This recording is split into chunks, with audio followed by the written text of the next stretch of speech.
Oke, selamat sore sahabat Aido Rimak Asia. Kita akan ngobrolin soal apa yang terjadi pada hari ini. Jadi hari ini Rimak Asia sedang mengadakan training Social Impact Assessment yang sudah di angkatan ke-6. Nah, selama 3 hari kami mengulik tepat apa itu Social Impact Assessment. Nah, saat ini saya bersama dengan Pak Dwi Rahmat Mutaman, salah satu trainer untuk Social Impact Assessment Training ini. Selamat sore Pak Dwi. Selamat sore Suci. Alhamdulillah kabar baik. Nah, nih Pak Dwi ini adalah salah satu pendiri dari Rimak Asia dan juga penggiat Social Impact. Ya, jadi beliau adalah orang yang sudah sering kali bergelut di bidang Social Impact. Nah, dalam materinya pada hari ini Pak Dwi sudah cukup panjang lebar menjelaskan soal SIA. Nah, pada kali ini di 10 menit sampai 15 menit ke depan bolehlah kasih bocoran dikit saja soal SIA ini apa sih supaya kawan-kawan Rimak Asia di entah dimanapun berada memahami sedikit saja soal SIA. Silakan Pak Dwi. Ya, terima kasih Suci. Setiap intervensi pembangunan ya kawan-kawan, apapun itu, bangun tol, bangun dam, bangun gedung, bangun perkebunan, menebang kayu di hutan, tambang dan sebagainya, itu selalu punya dampak. Nah, setiap aktivitas yang punya dampak terhadap masyarakat itu kita menyebutnya dampak sosial gitu. Nah, dampak sosial ini secara sekolahan didefinisikan oleh asosiasi internasional, namanya International Association for Impact Assessment, yang sudah sejak tahun 90-an atau 2000-an itu merumuskan tentang apa yang dimaksud dengan Social Impact Assessment atau analisis dampak sosial.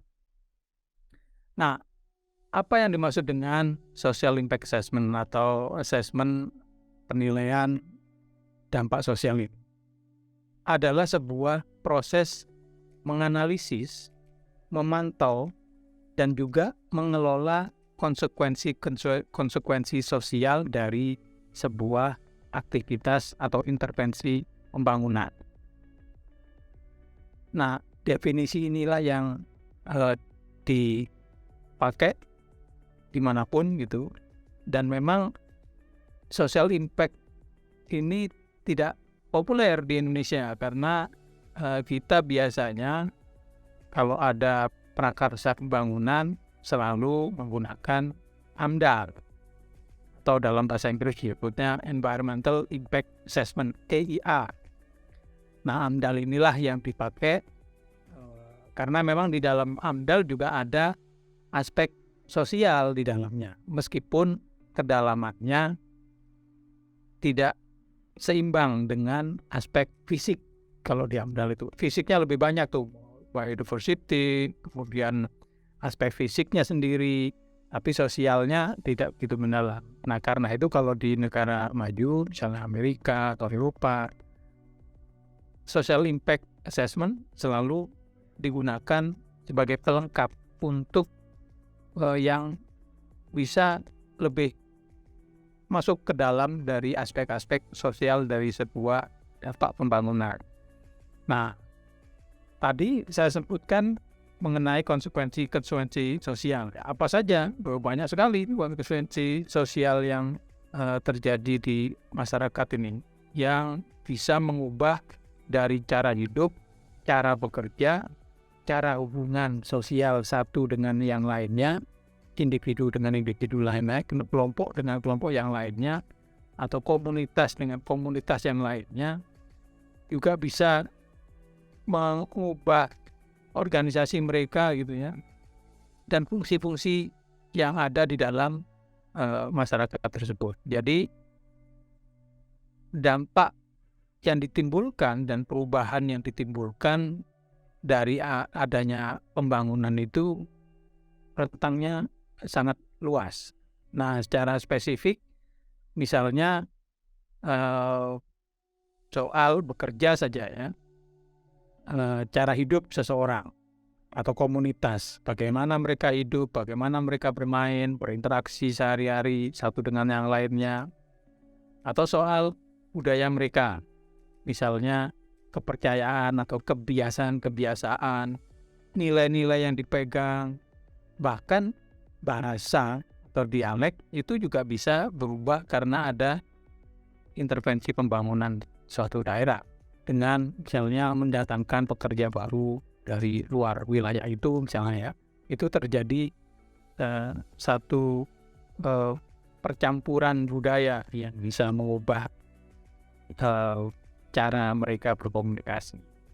Atau ada juga dalam hal daya koesinya, daya himpun, daya kekompakan dari masyarakat itu. Fasilitas-fasilitas bisa berubah, bahkan sistem politik juga bisa berubah karena ada pembangunan di suatu tempat itu. Nah, begitu, Cid. Setelah kita tahu nih tentang CID. CID kan sebetulnya bukan mandatori ya, tidak semua perusahaan ini melakukan SIA atau bahkan setiap intervensi pembangunan misalnya dilakukan oleh pemerintah misalnya, atau juga pastinya kalau perusahaan ya karena operasional.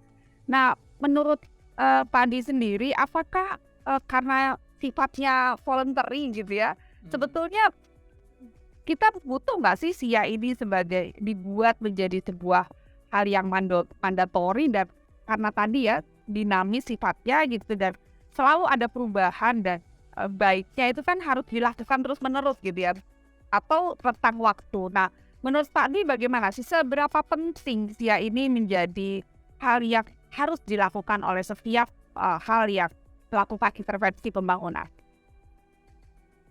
Iya, peran dari social impact itu sebetulnya sangat penting di dalam menjaga hubungan yang baik antara pemilik proyek, pemilik pembangunan di situ, dengan masyarakat yang ada di sekitarnya. Nah, biasanya kan setiap upaya atau prakarsa pembangunan itu salah satu tujuannya adalah justru memberikan manfaat yang besar bagi masyarakat yang ada di situ. Nah, tetapi kalau ini tidak disiapkan dengan baik, bukan manfaat yang diperoleh, tetapi malah dampak negatif gitu. Karena itu akan baik sekali kalau